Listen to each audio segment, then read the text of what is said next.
What's up YouTube, Capital G here, the next Duelist pack, Duelist of Whirlwind, or Legendary Duelist as we get here in the TCG. We now know the three Duelists who are going to be the focus of this set, and we know the archetypes that are going to be getting support in this booster pack, and I just want to spend a moment talking about them. Also, this will be the last day in a row that I upload a video, I promise. It really feels like it's been a hectic week, and it's interesting because Konami spent like the past 2 weeks revealing basically nothing when it comes to the Yu-Gi-Oh! TCG, and then this week has just been an absolute avalanche of information and news, whether it be, cards from Dawn of Majesty or promos, the Cyber Style Structure deck, new ban lists in the TCG, and then finally we are closing the week out with, I guess, a little bit of teasing from the next Legendary Duelist. But yeah, Legendary Duelist, Duelist of Whirlwind, we pretty much knew just from the title alone that it was going to be a wind attribute themed booster set, or at least it was like heavily implied,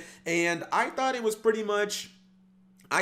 kind of like a given that My Valentine would probably get support in here, even though you could argue that Sisters of the Rose, that Legendary Duelist, really wasn't that long ago, and she did get Harpy support in there. The reason that I thought that is because in these Legendary Duelist packs, Konami almost always puts a DM character on the cover, so I figured, okay, they'll just throw Mai on there. She plays the Wind deck, and they need a DM character. But yeah, surprisingly, there are no DM characters for this pack, and that is definitely surprising. Now, I thought that this first guy would probably end up making it in here because he's like surprisingly popular. He wasn't like, I wasn't the biggest fan of Yu-Gi-Oh! In the Yu-Gi-Oh! Art V anime, but yeah, people really like the character, and as you guys can tell, it looks like we are going to be getting a new Clearwing Synchro dragon of some sorts. I mean, Yu-Gi-Oh! Does have, I believe, 4 dragons. He has what? Clearwing, Crystal Wing, Clearwing Fast Dragon, and then like Speedroid Kite Dragon or something like that. So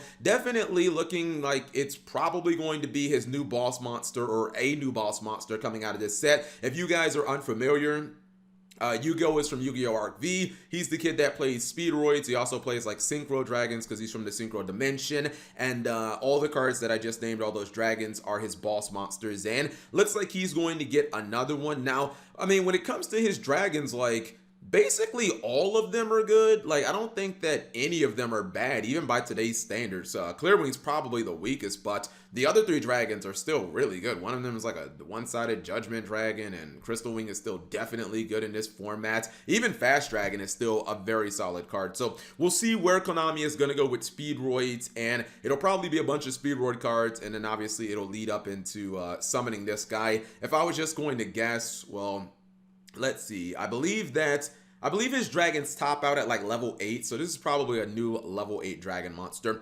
Next up, we have another win attribute, and we're staying with Yu-Gi-Oh! Arc V. This is going to be Lyraloose. So Ruri from Arc V getting supports in here as well. This one actually makes a good amount of sense. So Ruri is she's the girl that plays Lyraloose in the Yu-Gi-Oh! Arc V anime, and even though she's like a really obscure character in the show, I believe off the top of my head, she only has 1 duel in the entire series, which is against her brother, Shun, who plays Raid Raptors, and she ends up losing. But if you really think about it, another win attribute, like girl kind of archetype from Arc V, Wind Witches, like they got recent support, and Blazing Vortex, so it kind of does make sense for Konami to give Lyraloose more support. Lyraloose has kind of been a half-baked archetype. I think they just have like 3 main deck monsters. They've got a bunch of extra deck cards in the way of Xyz.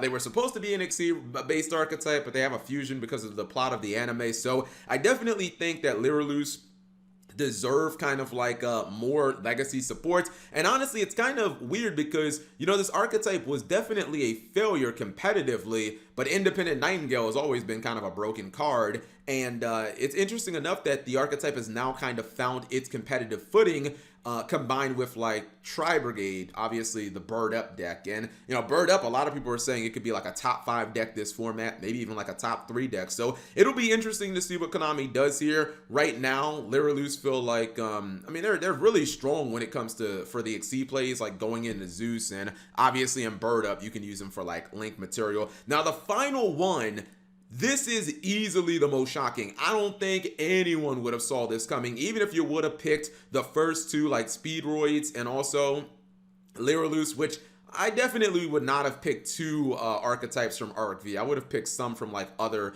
Yu-Gi-Oh animes. But yeah, Yu-Gi-Oh 5Ds. Sherry's getting some new cards in here, and this one was like surprising. I guess we call this fleur, you know, like flower, basically French. So if you guys don't know what this is, I'm not surprised. So this was played on Yu-Gi-Oh 5Ds by Sherry, and the only kind of card that you really can remember maybe is Chevalier de Fleur. This was a Synchro monster, and it was really obscure. The thing about this card is, and there were a couple of like other cards, Sorcerer de Fleur, and also like Fleur Synchron, were also kind of part of this theme. I don't want to really call it an archetype because it's only like 3 cards. I think 3-4 cards at most. The synchro for this archetype was always really good. Like, this card is insane, especially when you compare it to like other synchros from like the 5Ds era, because basically it's a legendary 6 Samurai Sheen. Once per turn you just get to negate a spell and trap card that your opponent throws at you, and then you also get to destroy that card.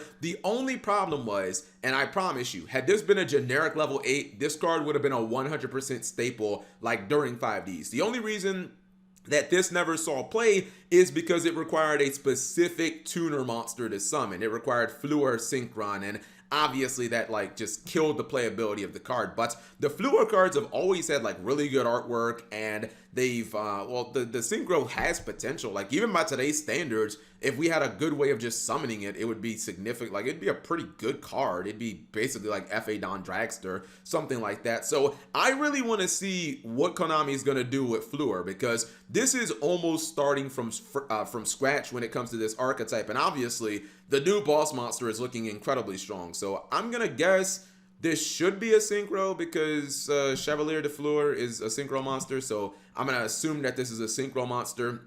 If not, Link would be my best guess. But yeah, definitely looking very interesting when it comes to these 3 archetypes. Of these 3, I'm definitely most interested in Fleur, because I want to see what Konami's going to do. But whatever you guys think of the 3 archetypes, you leave it in the comment section below. Also, if you're a fan of these archetypes, what do you want to see from the themes? Thank you guys for watching as always, and subscribe if you have not already.